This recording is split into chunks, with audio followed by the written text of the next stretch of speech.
y ya estamos con Mariana Sarín, la secretaria de Géneros y Diversidades de la provincia de Neuquén, de la CTA Autónoma de Neuquén. Así que, Mariana, te saludamos y te agradecemos un montón que estés en comunicación con nosotras hoy. El agradecimiento es nuestro de que haya posibilidad de difundir la situación de la provincia, porque hubo un cerco mediático bastante importante, así que realmente se valora poder llegar hacia el resto del país con lo que estamos viviendo acá.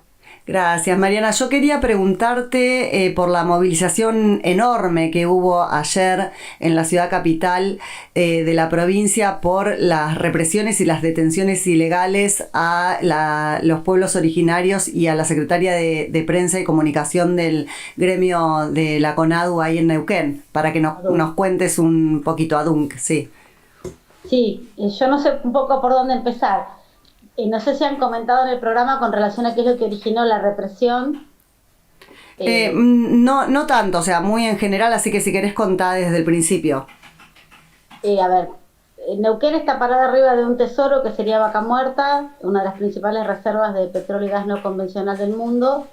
Hay una decisión de las empresas, bueno, ustedes saben que ese recurso está privatizado, o sea, por constitución corresponde a la provincia el subsuelo, pero está concesionado a empresas privadas que son mayoritariamente extranjeras, y lo nacional sería lo que tiene YPF, pero que el 51% solo es del Estado Nacional, y a su vez la empresa, bueno, lo ha dicho el señor Marín, tiene que trabajar pensando en la rentabilidad de los inversores privados. Por lo tanto, están con la lógica de que hay que sacar todo lo que se pueda. Nosotros el fin de semana ese de la represión tuvimos 7 sismos inducidos por el fracking, por la fractura. O sea, lo que hacen para sacar el petróleo de la roca madre es inyectar a presión arena, líquido y químicos, y eso va produciendo toda una fractura en el subsuelo. Entonces a los vecinos de Añelo y de Sausal Bonito se les están rajando las casas, hay riesgo de desmoronamiento de las bardas. También el viernes murió un operario del tendido del oleoducto Vaca Muerta Sur, sepultado por una retroexcavadora, y han muerto varios trabajadores durante el año pasado, y el sindicato ha reclamado que los ritmos de trabajo no se sostienen. La gente trabaja 28 días y tiene una semana de descanso, trabajan en turnos de 12 horas. Bueno, es esta idea del extractivismo, digamos, de que hay que llevarse el petróleo, y el gobierno provincial trabaja un poco con la lógica de más exportamos, más regalías nos quedan y bueno, y plata para hacer cosas. Pero en el medio está qué es lo que nos queda como provincia, y en el medio de qué nos queda como provincia están las comunidades originarias que están asentadas sobre el territorio del cual están extrayendo el petróleo, que así como les pasó a los originarios POM en Chaco frente al avance de la sojización, y así como nos pasó durante el gobierno de Macri en Chubut y en Santa Cruz, con quienes habitan la cordillera, donde hay todo un avance también de compras o de adquisiciones de propietarios extranjeros. Las comunidades pasan a ser el estorbo para avanzar en el proyecto de extranjerización. Entonces aquí, frente al reclamo de las comunidades de que les dieran la personería para poder reclamar las escrituras sobre las tierras que ocupan ancestralmente, hubo todo un trabajo con el Ejecutivo, se complementó toda la documentación y después no aparecía la firma para terminar de definir eso. Y eso tiene que ver con un proyecto que está llevando adelante YPF para hacer 400 perforaciones en la orilla del lago Marimenuco, que además es de donde se extrae el agua así para toda la población de Ciudad de Neuquén y alrededor. O sea que hay 400.000 personas que dependemos para nuestra salud de ese agua. Bueno, y la idea de ellos es extraer, es perforar y hacer fractura en esa zona. Y las comunidades originarias están reclamando por el derecho de las escrituras sobre ese terreno, y están reclamando también en contra de ese proyecto. Dicen, sabemos el Marimenuco, el agua es vida. En ese contexto no aparece la firma de las escrituras, y entonces ellos dicen, bueno, nos vamos a encadenar hasta que aparezcan las firmas de las escrituras. Estaban asentados sobre la vereda de la Casa de Gobierno, no interrumpieron el tránsito en ningún momento, no interrumpieron el trabajo de la Casa de Gobierno porque tiene muchas entradas. Bueno, totalmente injustificada y desmedidamente, aún desde los argumentos más reaccionarios que puede poner Patricia Bullrich de que hay que garantizar la transitabilidad, fueron desalojados, desalojadas por la fuerza, compañeros, compañeras golpeados, tirados al piso violentamente, brutalmente. y detenidos durante algunas horas. Los liberaron ese mismo día, pero a su vez se inició una causa en su contra por coacción. Lo que plantea el fiscal es que están presionando al gobierno y bueno, dice, ¿dónde queda entonces nuestro derecho constitucional a reclamar? Claro, y además a reclamar por el agua, nada más y nada menos que por el agua, por la tierra, y porque esto que vos decís de los 7 sismos es muy tremendo. Digamos que la gente se le estén rompiendo las casas, que no pueda tomar agua potable, o sea, todo lo que pasa con el extractivismo es extractivismo de nuestras vidas también. Exactamente. Esto tiene antecedentes. En el 2012, cuando se discutió la estatización de las acciones de Repsol, uno de los argumentos de más peso tenía que ver con el enorme pasivo ambiental que había dejado Repsol, que finalmente además no fue resuelto. Y yo recuerdo que en ese contexto hubo una denuncia que nosotros, aquí se conformó un movimiento por la recuperación del petróleo, desde donde se llevó adelante ese reclamo.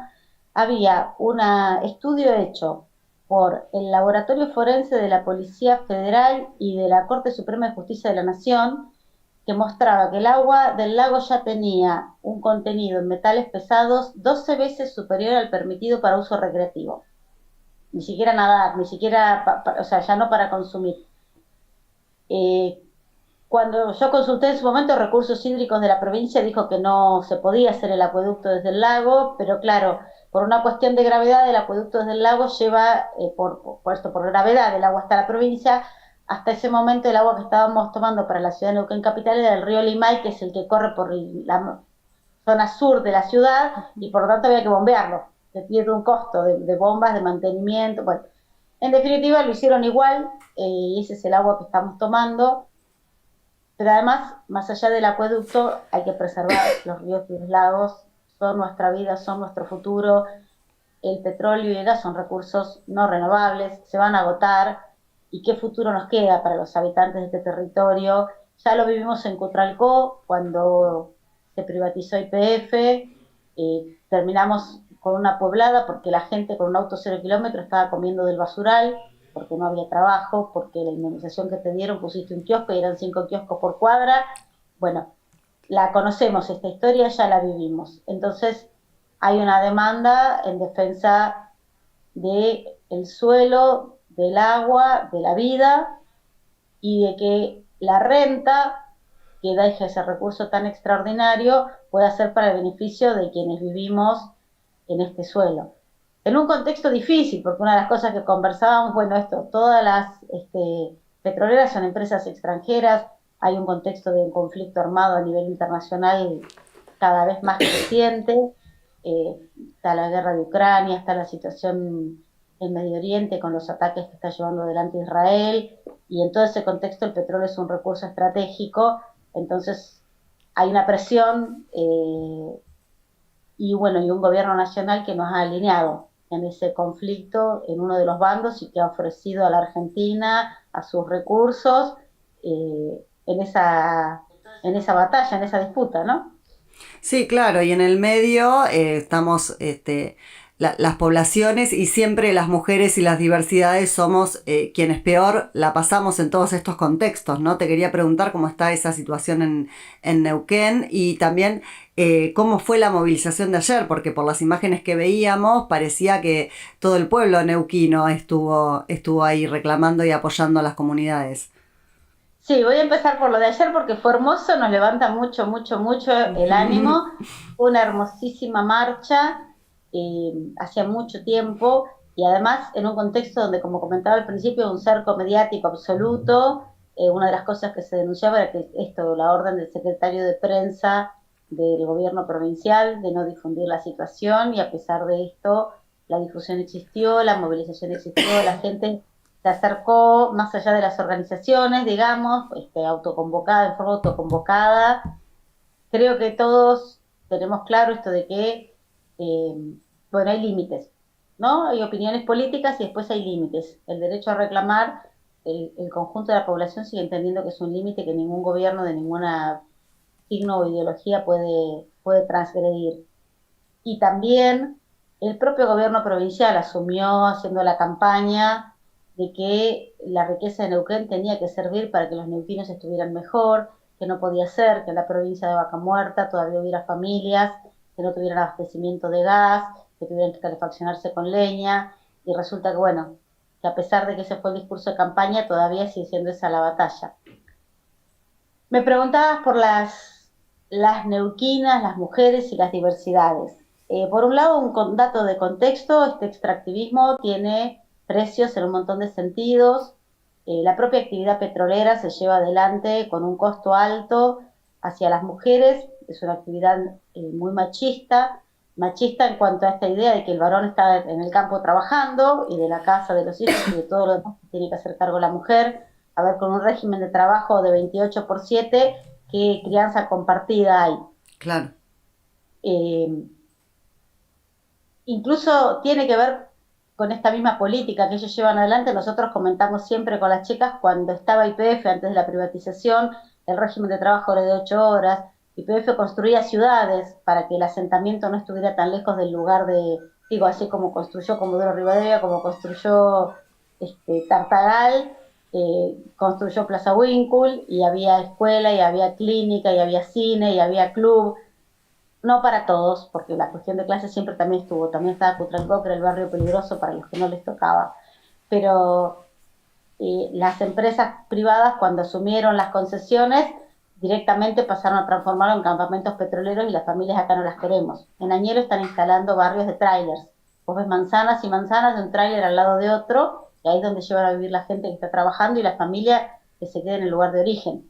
Cuando yo no los necesito más ustedes acá, no quiero ningún corte de ruta, digamos.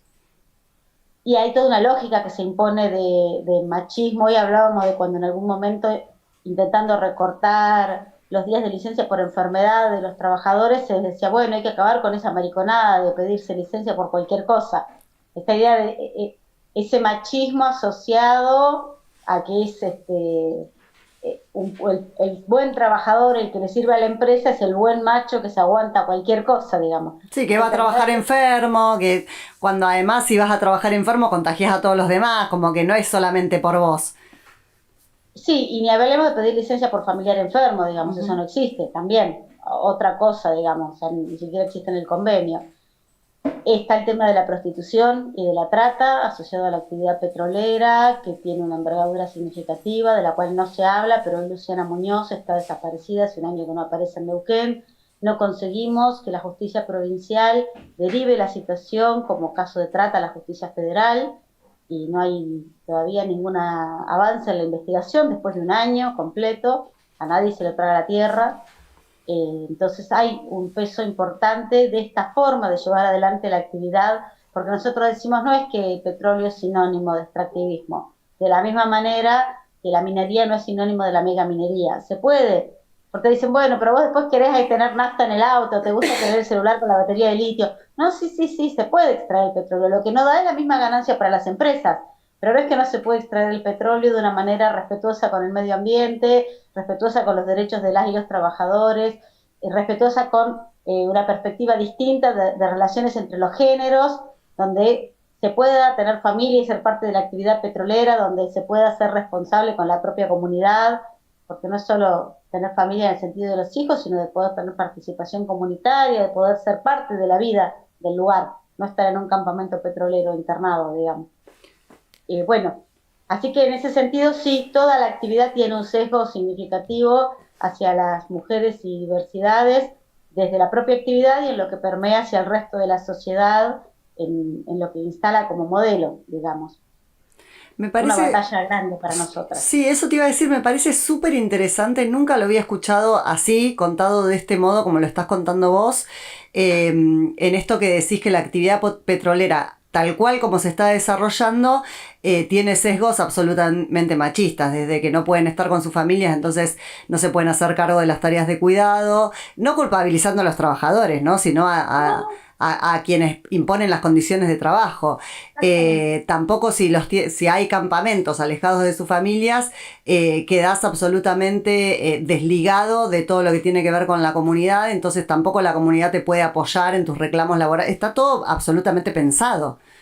Sí, exactamente. Por eso digo, hubo un modelo que fue el de YPF con un Cutralcó, que cuando decidieron que no les interesaba más. Mentira, no que no les interesaba más. A ver, la primera cosa que hicieron las empresas cuando se hicieron cargo de las concesiones fue cambiar el régimen de trabajo de 8 horas a 12 horas y despedir 10.000 trabajadores.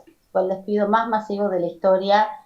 Esa fue la primera política que tomaron, digamos, más explotación, y si eso significa desocupación, a nosotros no es nuestro problema. Cuando eso tiene la repercusión que tiene en las pobladas de Cutralcó y después la que estuvimos en Tartagal, ellos toman nota de esa respuesta y dicen, bueno, esto no nos interesa, vamos a impedir que vuelva a ocurrir. El nuevo polo de desarrollo, porque lo que pasa con la actividad hidrocarburífera es que se extractiva, entonces sacaste todo lo que había en un lugar y después se traslada. Pasó a ser Rincón de los Sauces, en la zona norte de la provincia, en el límite con Mendoza. Durante muchísimos años no había ni siquiera ruta asfaltada, era de ripio. Si no tenías un vehículo 4x4 era difícil llegar. Cuando se asentaron las familias de la manera que pudieron, buscando trabajo, las desalojaron. Dijeron que asentamientos irregulares en la localidad no querían. No había banco en los jardines de infantes, colas 3 días antes para anotar a los chicos en la escuela. O sea, la idea era que la familia no estuviera ahí. Y ahora Añelo redobla la apuesta con estos barrios de tráiler directamente. Seguir viendo por la ruta y ver las manzanas. ¿Vieron el tráiler? Es el container marítimo. Sí. Bueno, lo acomodan, le ponen una puertita, ventanas, una alfombra, un equipo de aire acondicionado y eso pasa a ser tu vivienda. Sí.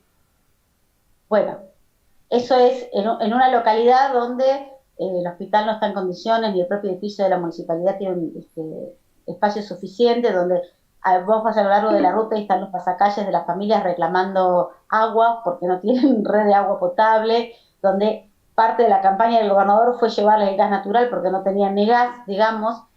Cuando fue el corte de las trabajadoras de salud en el año 2021, en su reclamo salarial, que el centro estuvo en la localidad de Añelo, en un momento se habló de que era difícil de seguir sosteniendo los cortes porque toda la leña que tenía el pueblo la habían entregado para sostener los piquetes y venía el frío y no había leña para calefaccionarse. O sea, el corazón de Vaca Muerta, de donde estamos exportando a Brasil, de donde salió el primer barco de petróleo hacia Estados Unidos, desde donde decimos que se salió del déficit energético y del déficit de la balanza comercial argentina por las exportaciones de energía y la gente se calefacciona con leña, no alguna vivienda. Claro, es la diferencia de clase que cada vez es más notoria, ¿no? Hay personas a las que se las obliga a vivir como si estuvieran en el siglo XIX y otras personas que usan la tecnología digamos, y todo lo que produce la clase trabajadora. O sea, esa desigualdad está cada vez más marcada. Pero en el mismo lugar, digamos, uno dice, ni siquiera el famoso derrame no te llega, porque no es que esa riqueza es de todo el pueblo argentino, porque la inversión de exploración la hizo YPF y la pagamos entre todas y todos. Ya no hablamos de que no vuelve a todo el pueblo argentino, ni siquiera se ocupan de que vuelva a los 50 kilómetros alrededor de donde esté llevando adelante la actividad. O sea, vos llegás a Neuquén Capital y algunos te dicen parece la Dubái Argentina, sí, unas avenidas impresionantes, la iluminación, las torres, los hoteles nuevos, los locales comerciales, nada, eso, y donde están extrayendo el petróleo no tienen para calefaccionarse, si se acaba la leña pasan frío. Bueno. Sí, es una locura total, pero me parece que desde las organizaciones se está luchando a diario contra todas estas desigualdades, injusticias y por la soberanía, ¿no? Una de las cosas importantes de ayer tuvo que ver con esta unidad de todos los sectores, organizaciones sociales, organizaciones sindicales, organizaciones feministas, organizaciones culturales, de derechos humanos, no sé, estaban de la Escuela de Música, de Bellas Artes, de la gente del cine, del teatro. Bueno, hubo una cosa hermosa en ese sentido, de mucha unidad, desde creo que si se quiere todo lo terrible que nos está pasando con este gobierno nacional, es ayudarnos a ver quiénes están de un lado y quiénes están del otro, ¿no? Acá está el enemigo y del otro lado estamos todos del lado del pueblo, con toda la inmensa heterogeneidad de opiniones y de espacios de participación y de tareas y de temas que tiene cada uno y cada una y cada une, pero somos pueblo. Y eso es lo que se expresó en la calle ayer, por eso fue una fiesta. Sí, y está pasando cada vez más, Mariana, está pasando cada vez más en todos los rincones del país y eso es algo que no tenemos que perder de vista porque nos quieren ver derrotadas, derrotades, derrotados, con angustia, que sí, lo estamos, no derrotados, angustiados por la situación, ¿no? Angustiados sí, más vale, sí, porque es dificilísimo lo que estamos viviendo, pero la resistencia sigue y la organización también, así que bueno, me quedo con eso y te agradezco un montón todo lo que contaste y toda la lucha que estás llevando a cabo allá en tu provincia, en Neuquén. Gracias a ustedes por este espacio y lo que podamos seguir aportando, así como la lucha es una sola entre toda la población neuquina, es una sola desde Ushuaia a La Quiaca, y parte de lo que ellos quieren es esto de dividir el país para comerse pedazos. Bueno, lo nuestro es esto, la patria somos todos, somos todas, somos todes, y es de Ushuaia hasta La Quiaca una sola lucha, un solo corazón.